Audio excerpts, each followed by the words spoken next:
Hey, welcome to the Vegas Views. And my name is Maria. I have Tom besides me here and Russell. And we're sitting in for Danny and Don this week. We will get them as soon as they become available. But anyways, guys, it's really chaotic in our world in America right now. Everything is, few weeks ago, we have failed assassination. We have somebody drop out from the race. We have a With the crowd strike, and we have wildfires. What else? See, we got North Koreans going into Ukraine. And then, did you guys heard about the changing of the flag? They changed it to Palestine from U.S. flag to. No, I don't know anything about this. Have you heard about that? I heard about. Yes. So I tried to figure out what happened to that, but anyways, these are all the chaotic that's happening right now, and we just decided to, you know what? Let's do a Vegas Views because it's a free talk, a freestyle talk. So who want to start? Russell. What's that Chinese curse? May you live in interesting times. Very interesting. Very right. That's like okay. Well, let's start with the conspiracies. But anyways, before we actually move forward, I just want to say this. Don and Danny non-intentionally or unintentionally offend everybody. But if you are offended, then we did our job. If you're not offended yet, please be patient with us. We will get right back, get to you. Perfect. Right. So who you want to offend first? Oh, so many. Yeah. So we talked about this. It's weird that the assassination with Trump was just it's such a weird debacle, because on like one side, like I really want to jump into the conspiracy of it. Like it's just so weird how the one kooky kid who's 20 years old just so happened to be at the one Trump event where there was just so happened to have the one roof that wasn't covered by the Secret Service that got the shots off. That's While the people were pointing at him, shouting, "There's a guy with a gun!" yeah. And it's like And they saw him in the sniper saw him, and were calling in, going, "There's somebody on the roof. There's somebody on the roof." right. For 11 minutes, and they just let him come out. They didn't even wait 5 minutes while they send somebody over. They really wanted to kill that fireman. That's what that was the real target. I'm sure. That was How tragic. the innocent bystander. Yeah, right. That's what they were really. Dives on front of and top of his family to save them. Right. Talk about a real hero guy. Yeah. I salute that dude. That is Unbelievable. Yeah. He jumped on top of his wife and saved their life. right. Yeah. And you know the thing it's really sick how that doesn't get talked about enough. Like I do And think the other that two people who are alive, but they don't say what's wrong with them, but they say they're in serious problem. right. Like High power rifle, I guess you are. and then the thing that's really disgusting about it is like there's like this weird talk in the media of how like this should make us calm down our rhetoric, right? And neither side is calming down their rhetoric. The opposite. Yeah, they're scaling it up. Did you watch any of the speeches from the RNC? Oh yeah. Oh my gosh. I'm like, Yeah, they kept saying, "Here today, by the grace of God, the assassin's bullet," right. It was on. They kept hyping that. And if I could say this, Russell, I was so glad that this kid didn't actually kill Trump. Mm. And I'll tell you one of the reasons why. Not because I'm a Trump supporter. A, he's a human being, and I don't want to see it happen to anyone. He has children, young children. Nobody deserves to be shot. So that's not the real reason. I honestly said to myself, and have discussed this with others, so I'd be curious what you guys think. Mm-hmm. I thought to myself, if he had been killed, we could have had a civil war. That these more extreme, all the real extreme people who follow Trump, even though he doesn't endorse what they want to do, these militia types, and that they could have, just had some uprisings. I don't know that you would have gone like full scale civil war. Well, I'm saying that, But- whenever Americans start attacking anything, even a little bit, Yeah. so they could have rushed the Capitol. They could have. I mean, that kind of thing. I don't mean like wholesale. No. There would definitely be a possible like insurgency. Yes, Like right. That's a better Who word. would start that? Like well, Like the Proud Boys, somebody who's really, the militia, there's probably some like Harley Davidson group of Republicans out there that all just packing, yeah. Some type of assault rifles. And they would probably, like I grew up in Montana, and I was in high school during the Freeman days, and that's Those are the guys that they would think would just use it as an excuse for their own agenda. Actually. Right. Yeah. It would probably be tantamount to probably something like Ruby Ridge. Yeah, there you go. Or Waco. We watched that documentary. Or Waco. Yeah, Waco or Ruby. Yeah, so where the military would probably for surely get called in. Like, but there'd be National Guard on for the sure field somewhere. So it would be, yeah. Well, I'm really curious about, about, I don't know if you've seen all those posts, those media that's coming out. It's really one-sided or divided. This totally divided our nation. And I did say. And also, it's really, really disgusting to see people wish the death. People who post things to say, stupid sniper, they need to hire a better guy next time. Yeah. Really? This is Again, I may not agree with the guy's politics, but does that mean I wish you got shot in the head? Who are you? Like, are you? here's the thing. If this was a year later and somebody like made a joke like that, like I would take it as a joke. Right now, because of how It's not a joke. Yeah, It sounds serious. It's really hard for me. So I agree with you. do you know Jack Black, and he's got that band Tenacious D? Their guitarist Kyle, they were on stage, and he made a joke about how like he wished it had been 4 inches to the left, and like He's out. yeah, Canceled. Yeah. No more concerts. And he's probably a long way from. By the way, I'm sure you've seen this, but some people on The View said some really disgusting stuff. I mean they're always inflammatory. Okay, great, but they like were just over the edge, right? Yeah.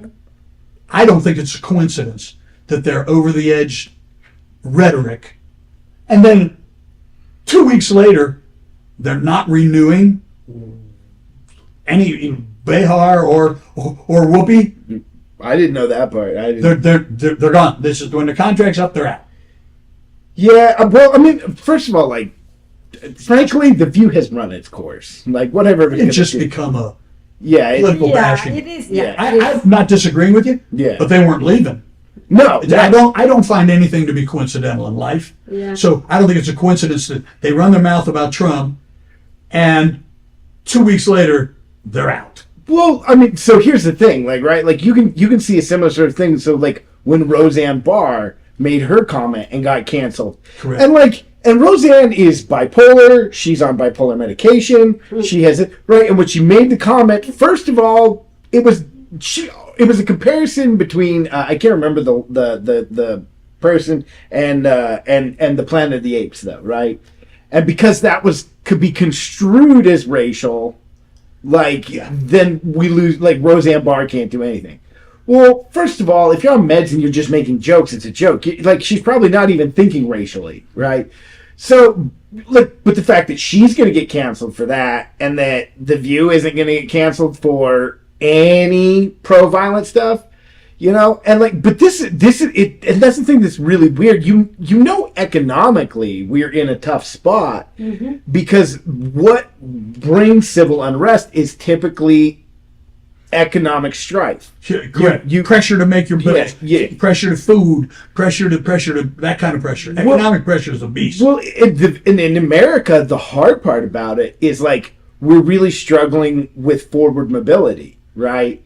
And like, and so it's like it's really funny because if you go back to the Romans and you go back to the French Revolution, or you know any of the stuff that happened during the papacy in Italy and stuff like that, all of that came just from not having food, you know. But we're to a point where like we have to have some concept of forward movement, and that's probably even more so too.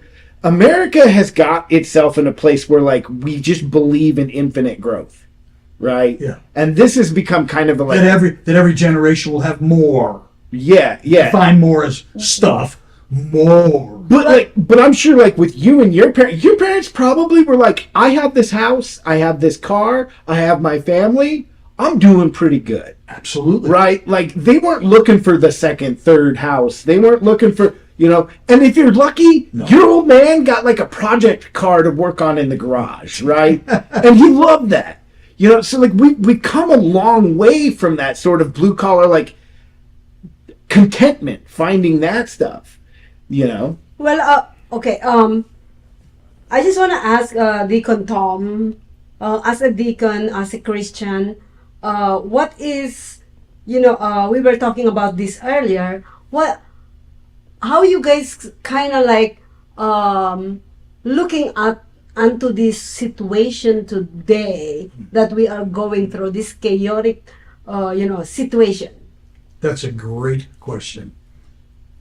I'm going to tell you, and I may have actually said this another time to you. I've never before, and I paraphrase this by saying, maybe I'm just older. I've never before been really worried about our country. I have never before looked out and said, what is going on here? I mean, we've had instances, little things would happen, right? And I was like, this is crazy. I don't think I have a day where I don't say, oh my God, this is crazy. And when you think, you know, when they say, what is it? When you think you've seen it all, oh, no, more, you know, and so some of it, you know, it just goes to show that like, if ever there was a time we needed something that transcends us being more, how much I've got, what office I'm in, who got elected, regardless of who your God is. You can be a Muslim. Allah did not say, come over here and blow up do all the 9/11 bombing and blow up the World Trade Center, do all that. Allah never said that. I'm sorry. Anybody who says that, call me. He didn't say that. People took 2 lines here and 1 line there and 1 word there, and then said, oh, I'm supposed to be on this mission of jihad. Not true. You, Mr. Human Being, I don't believe, this is me believing, that there are 2 forces, good and evil. I believe that. If you follow Satan and you're a satanic worshiper, perhaps you do think that, you know, me doing whatever I do is okay. But I don't care if you're Muslim, Hindu, Buddhist, Christian, Catholic, Episcopalian, name one. For the most part, people believe that I'm supposed to treat you right, that I'm supposed to interact with you right, that if I have disagreements with you, I'm supposed to come to you. I'm supposed to say, hey, Maria, what about this, what about that? That what I'm not supposed to do is go on Facebook and say, Maria's a whore and a no good person, terrible mother. She's probably a drug addict. She's an illegal. I mean, God knows what crazy stuff people say, right? Right. Mm-hmm. And that there's just, I'm like, where's this love? I mean, just like, not getting crazy, but like, just for another person. Yeah. Where's the respect? I say this all the time. Where's the civility gone? Yeah. I travel a lot, and this is my most common stories. Traveling is an absolute exercise in incivility. People bang you. I like to sit in the aisle. People come down the aisle, backpack, suitcase, purse, elbow, and I'm all over in my seat. I'm not a big guy. I'm not all out in the aisle. And you know what they say? Nothing. No, they don't even say. They don't say sorry, Yes. my bad. You know what they say? It's all about me. And I really think that has become a big problem for us. Yeah. That we are all about me You know, I don't know for. instead of about God Yeah. overseeing me. You know, it's really funny that you actually bring that up, because you see, people even on the road, even they know they were wrong, they just, I don't know how would they think that You're so even they're in the back and it's red light, it's okay to actually beep their horn and telling you to go. and give you the finger Yes. because you didn't How- burn rubber screeching out of there. Or, by the way, I'm sitting here with my blinker on yesterday at Smith's with my blinker on. This guy was backing out, and he backed my way. Now, I got a big white pickup truck, so don't say, I didn't see you parked there waiting with my blinker on. And this guy whips right in. So I just wrote up and said, really? That's all I said. Really, dude? Yes. You'd have thought I told him I have your kids hostage in the back seat. This guy went bananas. Yes. It's a free country, first come, first serve. That's what he tells me. I think the thing with that is what has happened is we've lost our sense of community, right? Yeah. I'm on civility, community, absolutely. Right. Like, you know, I grew up, and it's Montana, and it's a small town, and we would stop in the middle of Main Street, my dad's truck window to the farmer up the street's truck window, and they'd just be sitting there having a conversation. And, I mean, don't get me wrong, this is, you know, there wasn't a whole lot of traffic, but there was civility and community, you know. But And- but I think it's this division. Well, and then there's another thing that you were in there, and one of the things I think that's happened is that words have lost consequences. If you're in Ennismore, It's a free speech. I can say anything I want. That's true. But you understand that there are consequences if you say something. but for a long time, for a couple of decades there, you know, any stand-up comedian could get on stage and say anything they wanted, and it was free speech. Correct. And the thing is, eventually that bleeds out into the rest of the world, and we're like, well, the comedian said this, so I say this. And I think this is probably one of the reasons why comedians went through part of cancel culture, is because people were just sort of weirded out. I mean, pastors went through it, right? Jerry Big Falwell time. went through Big it. time. Even what's his name? The big guy. DJs? Osteen? No, the one before, the guy, Billy Graham. Billy Graham? Yeah, right. Which is he's about as uncontroversial as you can get. Absolutely, right? And my like, God. just got more Unitarian as he went along. Right, you know, like, right. So the thing is like, pastors went through that where it's like, no, you can't just get up there and say whatever you want, No, right? you can't. And like, and it culminated in that, what is that group? And I don't agree with them. The one that they're all wearing the God Hates the Gays shirts. Oh, yeah. Yeah, like, right? Like, it's like, okay, come on, dude. By the way, I don't believe God hates anyone. No, the Bible's very clear that Very God clear. God hates the sin. He does not hate the sinner. Correct. Right? God so loved the world, right? Right, You know? right. So like, if you and I'm not religious, so but like, if you're anywhere religious and you just throw, you know, you have hate for anybody, and then you can't read God loved the world and then just hate. And the other thing is that, and it's just dovetailing right off what you just said about the community.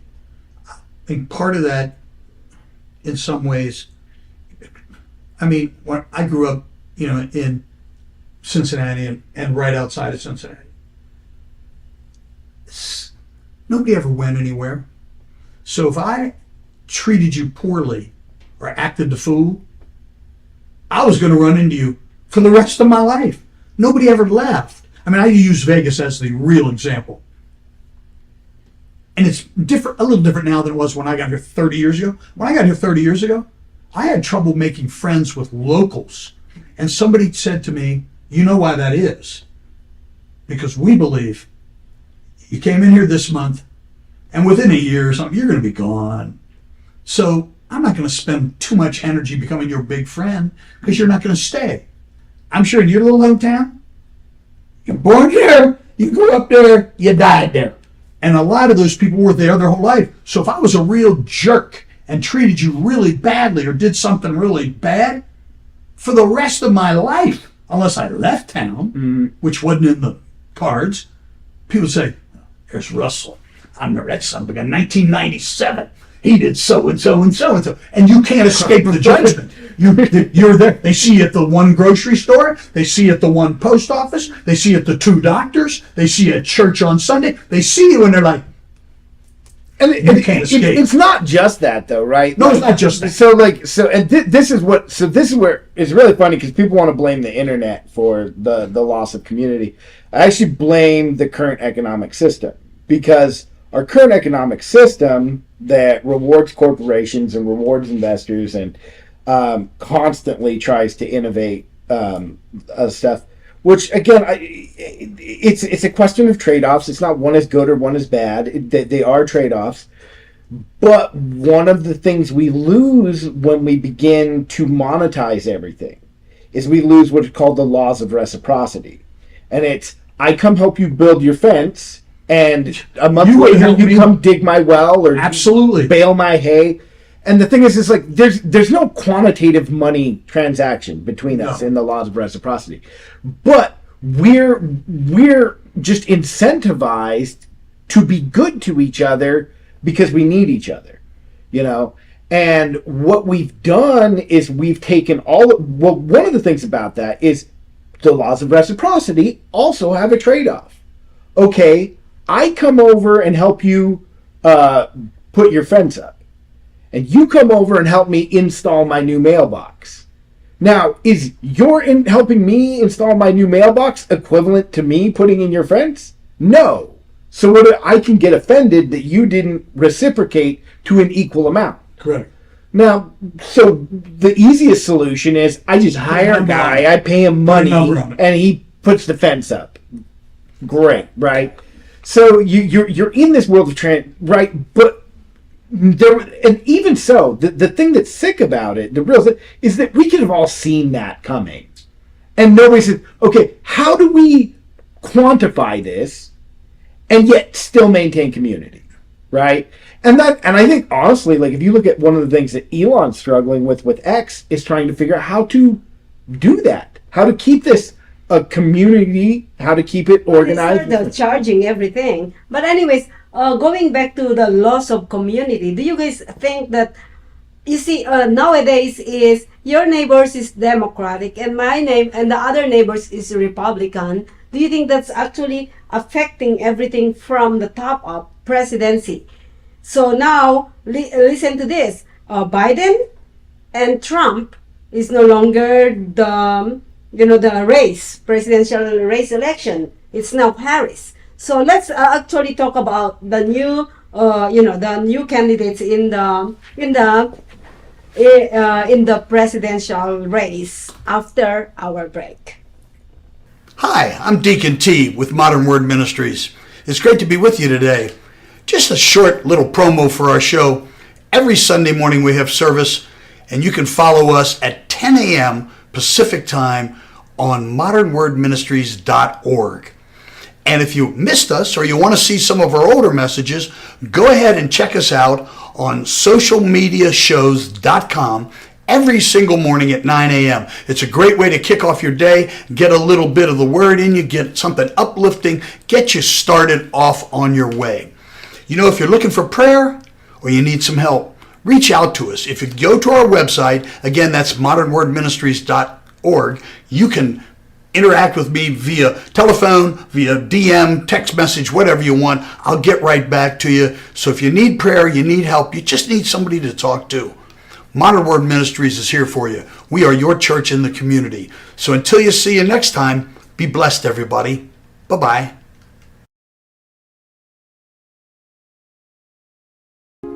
Welcome to social media shows. Have you been watching social media shows recently? Of course you have. We have been live streaming for 4 years across social media platforms. We produce over 70 shows with over 1,000 episodes. In the process, we've helped over 100 creators realize their dreams and start their own show. We give platforms to promote your business. If you are an artist, if you have an event, if you are entrepreneurs, or if you have a story. If you haven't done it yet, go ahead and subscribe and follow us on major social media platforms. And if you have a great idea of a show, join us. Social media shows can help you produce and live stream your own show. Let us help you make your dream become a reality.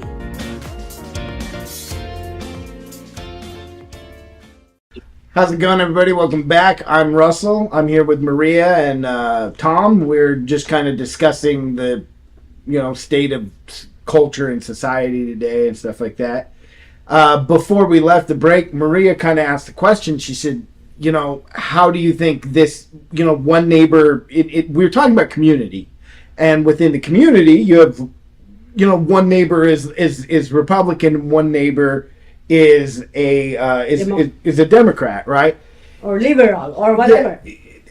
Now, it's really funny because it through like the 80s, through the 90s, even the early 2000s, there wasn't a whole lot of pressure on if you're a Republican and I'm a Democrat, we could go out for a drink. Absolutely. It'd be fine. Like today. Yeah. And unless you're in the weeds. Yeah. Don't really say anything. Right. Unless it's life or death. Or they actually avoid talking about it. Correct. Overtly. Yeah, and they really tell each other like, okay, no politics, let's go drink. Yeah. Unless you bring up a politics, then I'm out. That's how they do it. The thing is like, I think that what happens, I think a lot of this is systemic of losing community, right?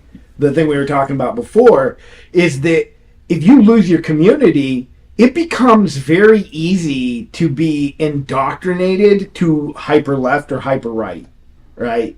Like because being indoctrinated hyper left or hyper right allows community. Right? And honestly, that's exactly what the Manson family did. I would agree with you. What you're suggesting to the folks is that, like, once you become an island, your natural human instinct is to not be an island, right. And so the people you used to get on your island or get on their island were your neighbors, your friends, your whoever, and now it's whoever talks to you in a way that feeds your soul, that emboldens you, that gives you a sense of being. This is how gangs have functioned for years. Well, right? I think they go out and find people who are lost sheep, and they say, "Come on, buddy, you're my guy now. You've got a band of brothers here. Now we're raping, robbing, pillaging. We're selling dope. We're doing all this stuff, but you got a family." Well, yeah, you call that tribalism, right? There you go. Like, and actually, we're very much so biologically. It's very intoxicating for a human to become tribalistic, right? Right. That's in the earliest days, if you weren't in the tribe, it was a rough road. Oh, you were dead. Well, because somebody had to go out and hunt.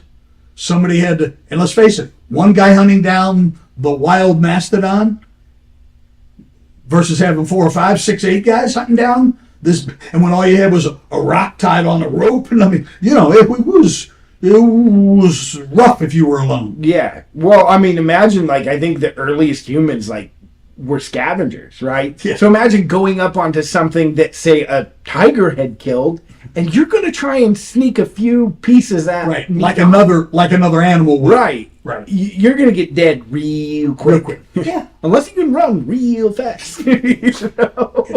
So, it's but the other thing is, in those days, though, right? Tribalism was a big thing. And the other tribe really wanted to kill you and take your women, right? Like that was a very common thing, even all the way up into Norse mythology, right? That was Well, because the women were the key to a number of things. Children, which the more kids I have, the more help I have working the land, or going to hunt, or whatever. Also, they're the ones who, when I brought the animal home, did the skinning, the tanning, the cooking. I guess you were cleaning it, and they had dirt floor. But they kept everything going at home while you were out scavenging. So more women, more kids, more everything. I mean, it built your, if you will, your clan. right. That's and which. Well, I don't really want to go too much into this because it'll take us in a rabbit trail. That additionally gives us to like current contemporary monogamy and marriage and relationships all stem straight from that, you know. But I don't really want to go down that path because Don't go. that's a long rabbit hole. But ultimately, we want to be tribal. We want a group. And want to be around other people. Well, and like we know, anything you want to accomplish, you have to have a support group, right? People who make it in AA, or you know, Have a sponsor. listen, 95% of people who go to AA will fail at AA, but of the 5% who stay, almost 100% of them are successful. Like minimal relapses of the group that stays. So we know that even in like that sort of extreme situation, a support group is the thing that helps you more than anything, right? So like when we lose that community, we're out there, and you can be, and especially if you have homosexual tendencies, if that's where you lean, or if you have the trans ideas, and that's and somebody's like, oh yeah, here's a whole bunch of woke stuff, right? Of course you're going there. Of course you're going there. And you're going to believe it, and you're going to believe anybody who doesn't believe it is evil. Correct. And the reason they don't believe it is because they want to keep you in your box. And by the way, I laugh, and now I'm probably exposing, some of my own beliefs here, which is fine. When they say woke, I always say unwoke. As in, not the other side, those people, because they ain't awake. They're in la la land. La la land. Woke. What is woke anyway? It's a disparaging term, first of all. But it's like, let's just call it what it is. You're not woke, like you woke up and you saw the light. No, you have a particular way you think is right. That isn't like you saw the light. That's just your thoughts. Well, listen to this. Okay. So we have Trump, and we have Harris now. I know you would go for Trump, and you might go for Harris. Is that correct? No, I Okay. wouldn't go for Harris. Okay. So yes, that's right. I'm an we RFK man now. Yeah, there you go. Yeah, so now, and we have RFK sneaking in. I wish he can actually rise on that fight, I'm doubtful, but So what do you think about Harris become the nominee? here's my question. Her as a person, I don't care one way or the other about. I'm okay with that. I mean, if that's who it is, that's who it is. Here's what concerns me. If you just take the numbers and believe them for a minute. Roughly 80 million people voted for Trump, and roughly 80 million people voted for Biden. Then they had all these primaries. That was last time. Now roll forward, they had all these primaries. On the Democratic side, for whatever reason, he won every primary. Joe Biden did. Not Kamala Harris. I don't know anybody who voted for Kamala Harris in the primaries to become the president. Yet through some internal, I don't know what it is. It's called But we're going to money, get there in a minute. money. We're going to get there in a minute. $100 million Through in some, 5 days. through some internal backdoor, third world kind of shenanigans, she's the new thing. I have nothing against her for a minute. Assume that that's not the issue. My issue is the process. Tell me one person in this country who selected Kamala Harris to run against Donald Trump. And the answer is no one.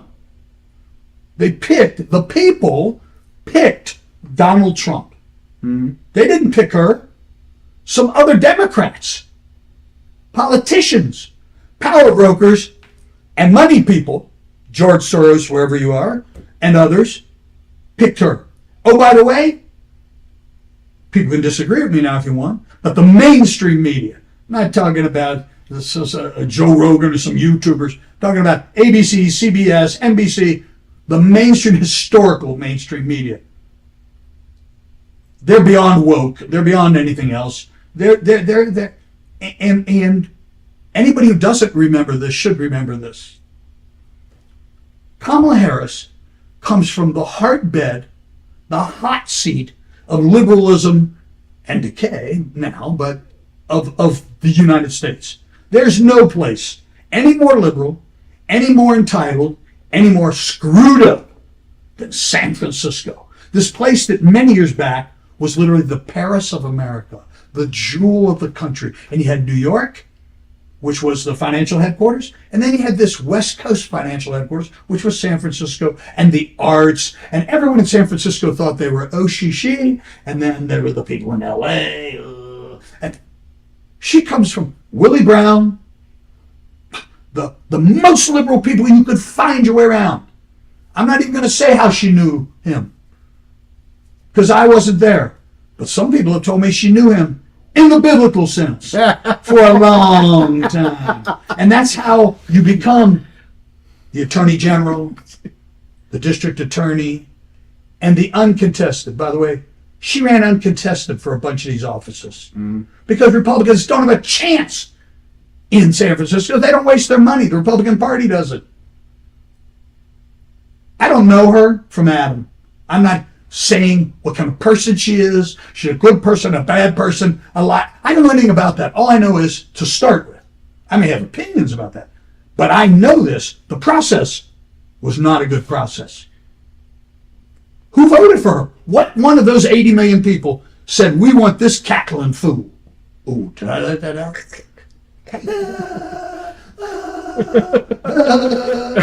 Because that laugh is awesome. Because Russell, Russell, the wheels on the bus go round and round. Bus, because see, yesterday was the past, tomorrow's the future.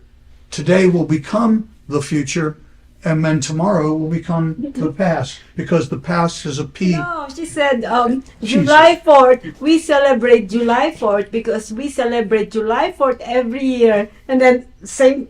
Because the bus is yellow, because it was short, it's a bus. Okay. And we love buses. Have you seen that? No, Okay. Here's the thing, right? It doesn't matter, okay. But you know what?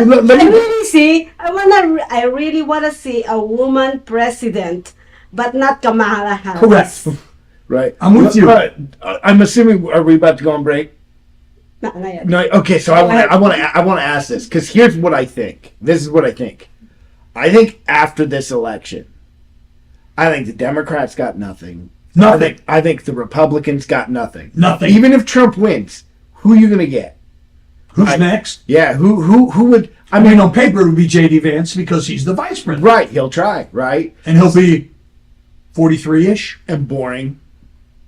Correct. Which, don't get me Is he wrong, charismatic? I personally love boring, but Not most people don't. And You know what they're like now? Have you seen, I'm sure you see what's happening people- in the last 4 or 5 days since they've gone behind Harris. They've had an influx of volunteers.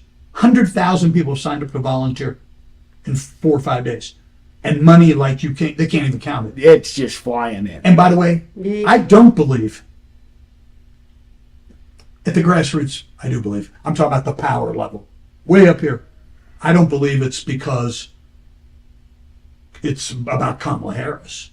It's per se. because they don't want Trump. Because they don't. It's a hatred toward Trump, not a love of the cackler. Okay, I don't believe. But by the way, I thought I'd never say this in life. Never say this in life. But I'm going to say it. If we had to have somebody who really doesn't align with my economic or political views, if we had to have somebody, and it's going to be a female, I'd rather have Hillary Clinton. That's what I was saying. Because you know what? That's a ball-busting son of a gun there. Okay? And guess what? At least I don't think she would just roll around. I mean, can you imagine? Because I believe this was an issue. She had a resume too. You know? Yeah. Do you think that Kamala Harris is going to be any more revered or feared or respected than Joe Biden was? Kamala Harris is a person who's supporting, just so we're clear, trans women in women's sports. So every woman should be realize that is a complete dismantling of rights that women and girls fought for so long. Mm-hmm. And Kamala Harris is openly in favor of Russell being in the, girls weightlifting. Finally. but here's what's funny, Russell, and the guy didn't win. You're right. And with all respect, he's a guy, so I'm calling him a guy. Leah Thomas, who won all the medals in swimming, stripped of the medals, and the girl Gaines, she'll never collect, but she got a $50 million judgment against them, and against the NAACP, against the NCAA, who she may collect something from. Yeah, that whole thing, I think is really dumb. And here's the deal. Like, right, let's say if you take gender out of it, okay?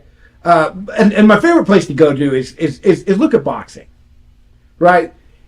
When I go watch a boxing match, I want two fighters that are gonna be fighting. They're gonna be matched. Right. You don't want the guys that walk in 3 seconds, knock the guy out, and leave. Dude, my first MMA match I watched, it was Chuck Liddell, and he took the guy out in one punch. Yeah. And I was like, and we wanted to be competitive. Right. I was like, I think we each paid like $36 a piece. There was like 20 of us put together, bought this MMA package to watch this fight, and one punch, it's over? That's not a fight. Who paired these two together?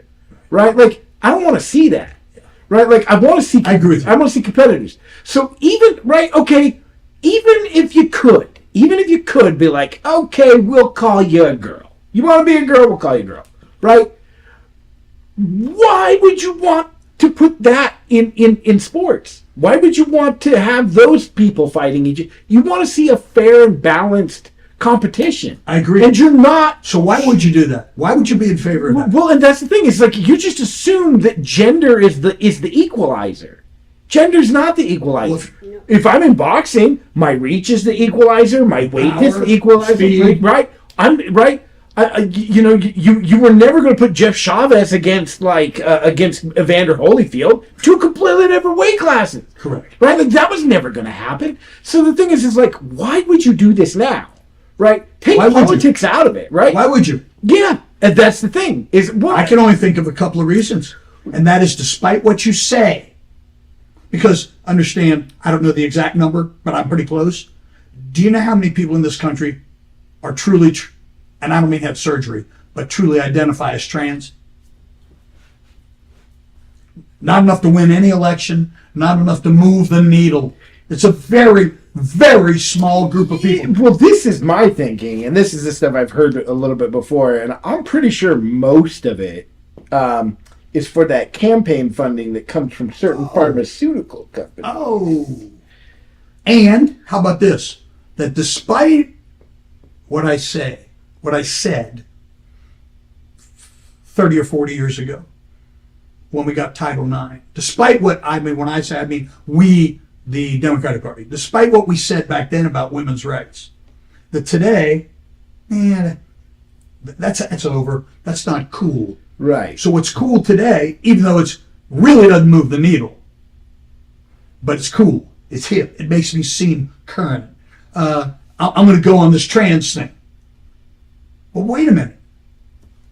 You are literally dismantling what you talked about was like vitally important when they did Title IX, which was women didn't get scholarships, women didn't get to go to college for free, women didn't get, and their answer was, well, that's because women's sports don't produce any income for us.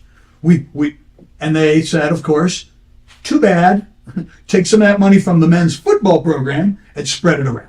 I mean, that's in essence what happened. So now, just so we're clear, my daughter, who is going to show up tomorrow for a boxing match because she's a UFC fighter who weighs 115, and she's going to get a guy who weighs 115. You know what? It was a beautiful thing. And I don't know if you saw this, but John McEnroe, got a lot of BS because he said, cutting to the chase, if Serena played the men, she couldn't beat number 700 in the world. Right. And they went, and he said, but she's the best female athlete ever. Usually, I don't like qualifiers. Qualifier, I actually preached about this once. Qualifier would be, Maria, you're really, really attractive for a Filipino girl. Okay. What does that mean? Whoa! Does that mean that, like, in the whole girl scope, you're not really attractive? Okay, that wasn't what I meant. I meant it. It's a backhanded compliment. But it's a backhand. Thank you. So now, just so I understand, we're gonna take you, Serena, and you know what Serena said?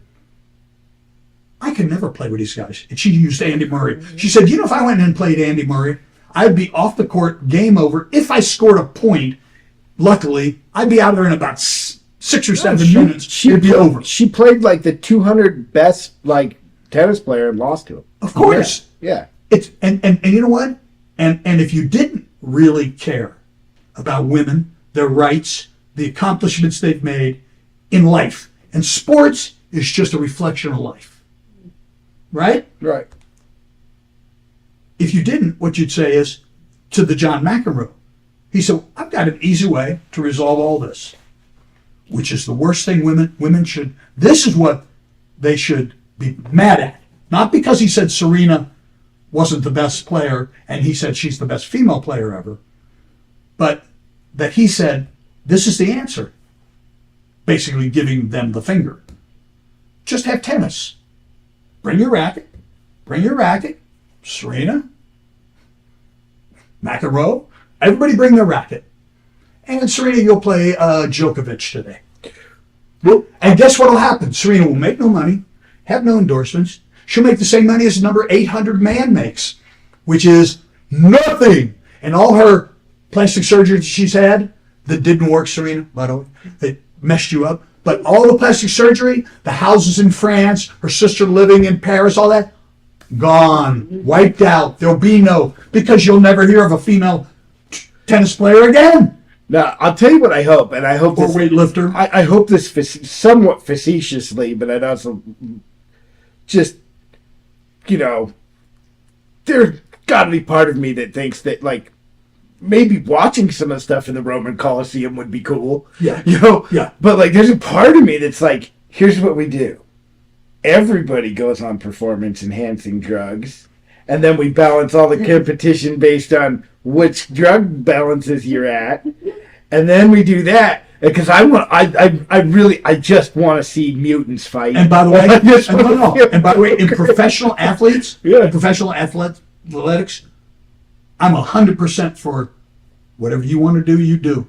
So we know, by the way, that if you are an abuser of performance-enhancing drugs, it is going to short-circuit your life. We know this. I'm not new-newsing. But if you say, you know what, I'm willing to make that sacrifice to myself in order to try to get somewhere so I can get this, do that, and you're a professional athlete, not a child, right? Okay?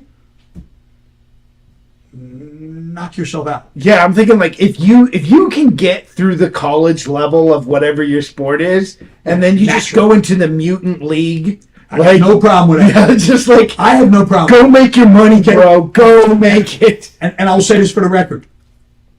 I'm on PEDs. I take PEDs every day. What is PED? Performance-enhancing drugs. Are you on Testosterone, TRT? supplementing, TRT, Yeah. hormone replacement therapy. I'm doing it because I'm older and you no longer produce any hormones, so you just fall apart. But I in this context, see, I would have no problem with that. I'd have no problem if Serena all of a sudden came out and had an Adam's apple that big, show up and play the boys. I got no problem with all that. But women at large should be on fire right now with Kamala Harris for thinking it's okay to open up. I hope so. Well, and here, this is the thing. I hope so. They should be. But you know what Kamala Harris would say? How can you support Donald Trump? Do you know what he's done to women? Okay. He called women some nasty names. Okay? Women call guys nasty names. Oh God, you're taking my sermon. You know what? I'm Russell's such a nice person. He's never done this. I've said things about everybody. Women, black people, Hispanics, Asians, Filipinos, white guys, guys with caps on, guys with blue jeans. I've said disparaging stuff I don't want to be held accountable for. And yeah, everybody. Yes, yes, we have. Let's be honest. Yeah, it's one of the things I actually like about diversity the most is that, you know what? When there ain't all white males in a room, the conversation is way more civilized. You know, here's the thing that's funny, right? Is that, like, if you want to look at Donald Trump and you want to, people don't remember that there was a point where even certain levels of misogyny were culturally required, right? If you weren't a guy, right, there was a point where, like, it was believed that a man should control his woman. Oh, all women. Yeah, right. So saying that girl comes through, I'm going to grab her by the crotch. I'm not saying I own her. I'm not saying that was a right thing for society to expect. But if you were a man trying to function in society and you didn't do that, then you were a dandy, you know? Yeah, exactly. And that cost you jobs, that cost you food, that cost you, right? Can I piggyback on because you're right. How about this in the same way? Totally different, to some people, more abhorrent. So would it be fair then to say that back in, 14 whatever, when George Washington was elected the first president and he had slaves, that back then, we're not saying it's right today, but we're using a 2024 societal filter on a 1500s situation. And so perhaps writing racist on his statue, tearing his statue down with a rope, might not be fair. Well, so here's the thing, right? So first of all, again, right, black people had slaves as well. Just so we're clear. Yeah. What you're talking about is called ethnocentric, right? You're being ethnocentric. You are trying to observe a period of time through the lens of what we now believe. Correct. Today, right? Now, here's the thing that's funny. Had you gone to George Washington, you go back to 1770 whatever, you talk to George Washington, you call him a racist, guess what he's going to say? Sure am. Whites are great. That's what he's going to tell you. That's how it was. Yeah. Not right by today's standards. You can go all the way back, like even in sociology, right? Like you can look at like scientific research from before 1900, right? And like my favorite one is you can go to Sapir-Whorf, right? Who did most of our work on linguistic studies. His whole point of studying linguistics was to prove that white language was superior to all other races of language because we were a superior race. Now, I'm not saying we are. That's not what that is saying. What I'm saying is culturally, the whole of academic society was behind this guy doing that.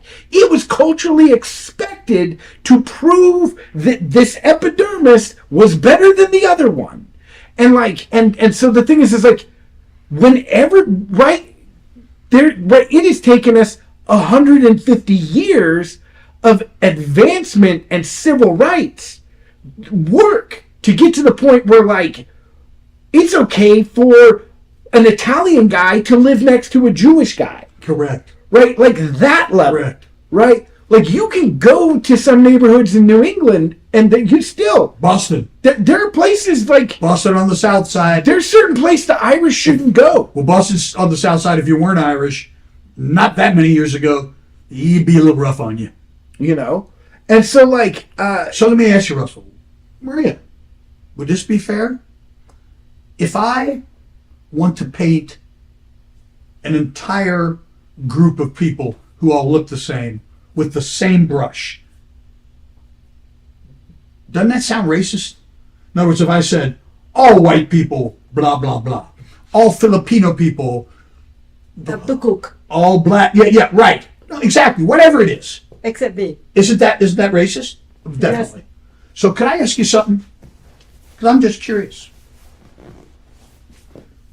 This phony ultra-liberal Democratic Party, the guy who is our president, in body anyway, since he's not there mentally, but this guy who is our current president, when he says things to people when campaigning like, if you don't vote for me, you're not black.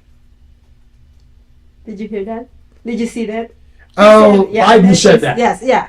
Several times. I saw it. If in the you video. don't vote for me when addressing black people, you're not black. And he is actually using black names. When you are black, you are, you are. I'm like, I saw this thing. I'm like, I think. Whenever you say, well, you're white and that means you're this, isn't that racist? isn't it beautiful how, like, they tell people that nobody thinks anymore, and then they immediately introduce stuff like that? That's like, Well, don't when think, you're thinking for yourself. when You're YouTube, having- when YouTube and internet is the number one source of news for people under 35, newsflash. First of all, I don't believe there's any news left. I think I'm dating myself and I'm making this up and it's being funny. When Walter Cronkite died, news died.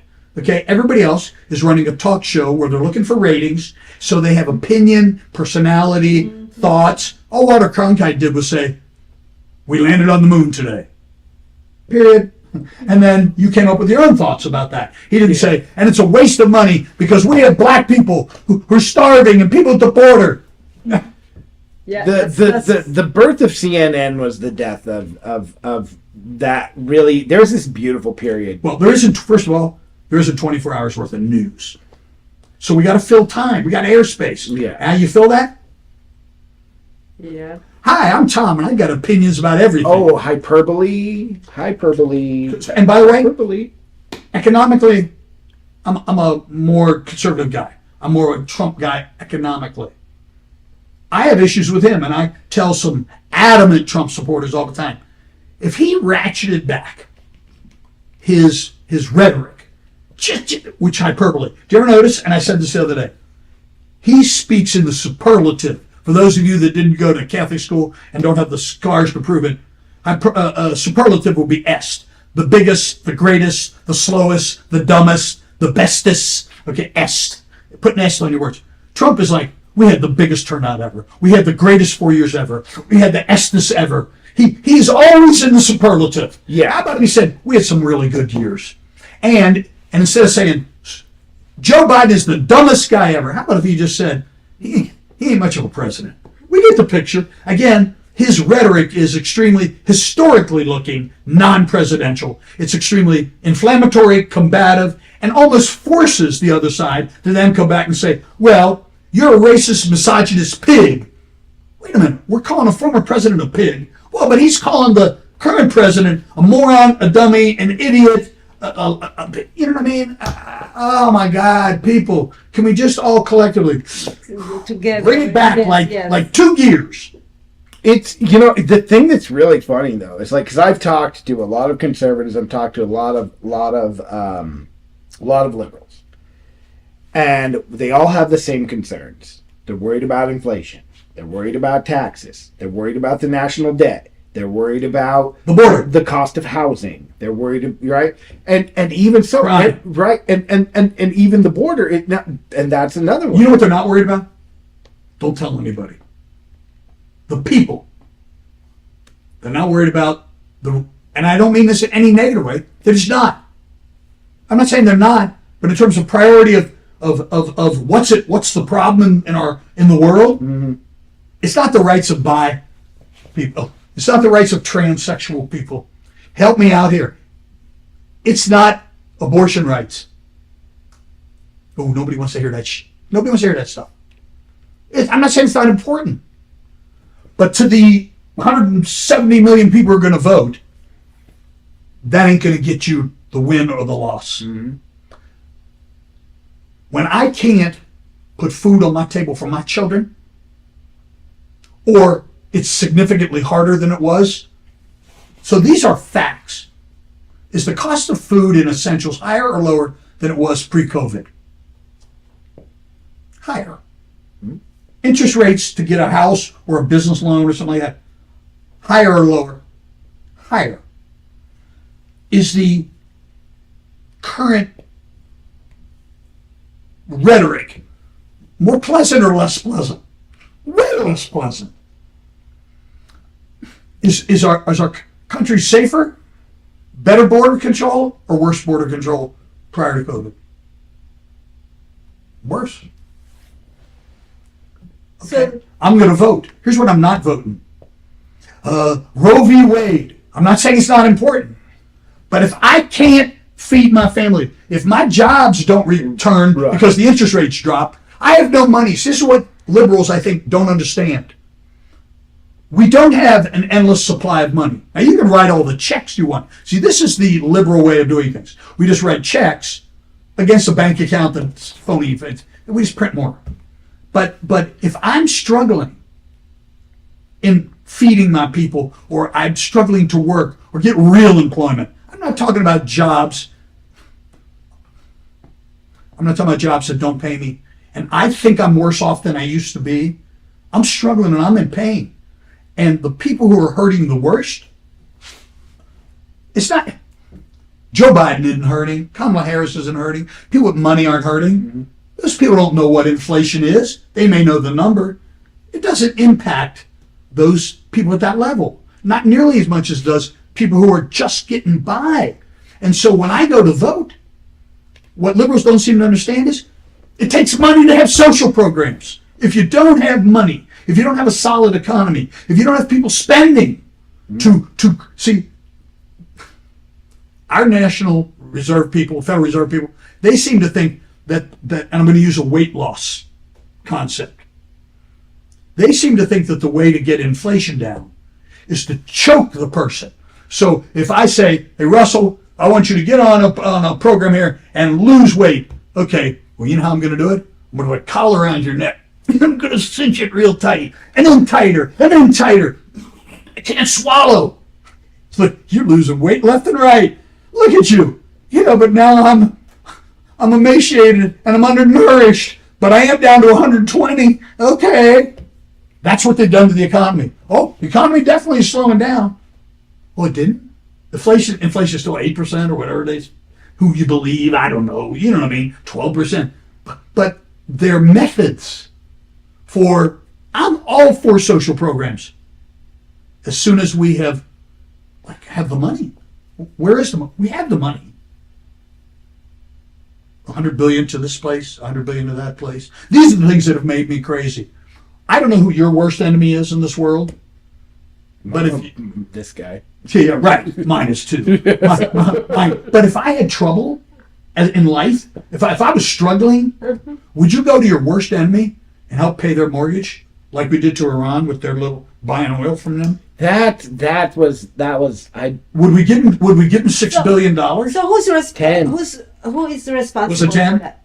Oh, plus we opened up their oil. You know, now their oil refinery that was shut down is open, and they're making hundreds of billions a year off the oil that we have empowered them. That is a mess. That is a mess.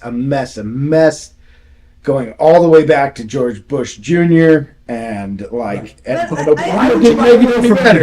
would you buy oil from them of all the people? Buy it from somebody who maybe you don't know if they hate you. I buy it from Saudi Arabia. Listen. I don't know what laptop Mexico. Iran had of Joe Biden's. Oh no, we have one. Yeah, we have one. Yeah, Iran had another. Yeah. Obviously, yeah, because you can't make this stuff up. Oh my gosh. We don't know what it's on. No, that's fine. Well, we are running out of time, but I just want to. But you know what? Filipino women are more laid back, so that's why you didn't take two white guys and get in our ass. Sorry. Sorry. What I am, it seems like for me, at least for me, I don't know about you guys, but it seems like the two, the two presidential candidate that we have has no way of fixing the problem that we are all in right now. And I am not going to say, hey, vote for Trump or vote for Kamala Harris, vote for RFK. Vote for RFK. Maybe we can have some change. I don't know. I don't. Vote for Russell. Here's the truth. Here's what I think the truth is, and this is my conclusion. You're not gonna combat if you're against wokeness and you don't want the left doing something. You're not gonna combat that by voting for president. No. And I'll tell you, here's the other thing: is if you're on the left and you want that to be your environment, you're not going to get that by voting for, right? The people who are actually going to affect your life on a day-to-day basis are going to be your city council. The closer to you they are, the more impact. That's right. Right. So start from the bottom and work And up. guess what? Here's the deal. You want better housing prices? You need city men to open up more lots and reduce the cost of not just land, but of the bureaucracy to build. Oh, God. Right? You have to vote for those people. That's what's going to affect change in your life. And if you don't believe that, look at what's happening in these different states, where the states now have said on abortion, on immigration, on all this stuff, the states have stepped in, whether you like what they're doing or not, but that's where the power really is. Trump isn't going to affect what your HOA does, man. Donald Trump and Harris aren't going to affect your HOA. No. They're not going to hire the firemen that protect your house from the fires. Nope. They're not going to hire the cops that protect you from crime, right? They're not going to put in new infrastructure to get better healthcare systems in you. They're not going to build new hospitals and open new doctor's offices. You know who does that? Your city guy does. Your county commissioners do that. Except in one place, Russell. Communism and socialism. Right. Where everything is controlled from the top, Comrade Russell, and you wear the same clothes, and you live in their designated thing. They determine how many children you can have. They put you in prison if you break any of those rules, right? So centralized, massive government at the federal level. China, Russia, keep going. Even Ukraine, just keep going. That's where we're headed. Yeah. But look, the buck stops, though, at your mayor's door. Correct. If your mayor, when we were doing the pandemic and they said they refused everybody's going to put masks on. Do you know how many cops in Washington, in one of the most liberal states, said we're not enforcing this? Correct. Pretty much all of them. And by the way, pretty much everywhere they did that. They're like pretty much everywhere. You know who had to enforce it? Was the waitress working at the the poor manager of the restaurant. Right. When that guy said I had to wear a mask, I finally put a mask on. Yeah. Or you got crazy with him and yelled at him. Right. Because I was pretty sure I just had to wear that mask from the door to my chair and then I could take it off. So, I'm like, all right, that's a fair trade. Well, anyways, thank you so much for viewing us. Please comment, let us know, email us, email Deacon Tom more@gmail.com and Russell at Nowhere. Don't contact. Yeah. Here's the beauty. If I can say this, because this is here's the wonderful part. We're in a country where you can have this discussion. We're in a country where you actually have a choice. We're in a country where you have disagreement and back and forth and all that. Mm-hmm. Because I promise you this, I'm not sure if I got the guts to have this if I'm in China and I'm a Chinese citizen. Okay, or Russia, Philippines. or Philippines, or a bunch of other places where, nice podcast. What happened to Russell and Maria and Tom? We disappeared them, right? So I'm thanking God, and I'm not being funny. Yes. That we live in a place where, for all the problems, it's still the best place in the world. And do you ever notice when somebody comes to this country, they talk so much crap and they so evil. I don't know. This OAC woman, she must hate America. She say otherwise, but she act like she hate it. Tell her to leave. This Iman lady, the one, oh my God. Yeah. Anyway, but they don't leave. Ain't nobody ever leave America. Yeah. So terrible. I got news for you. Do us all a favor. America is so terrible, but then they talk. But then they don't leave. Yeah, then they don't leave. Ever. You can't pry them out of here. I know, right? Well, anyways, guys, thank you so much. Thank you for having me. My pleasure. This is Tom. awesome. This is Vegas Views. You're sitting in for Danny and Dawn, and hope to have them back soon in Vegas Views. We'll see you guys again next week. Bye-bye.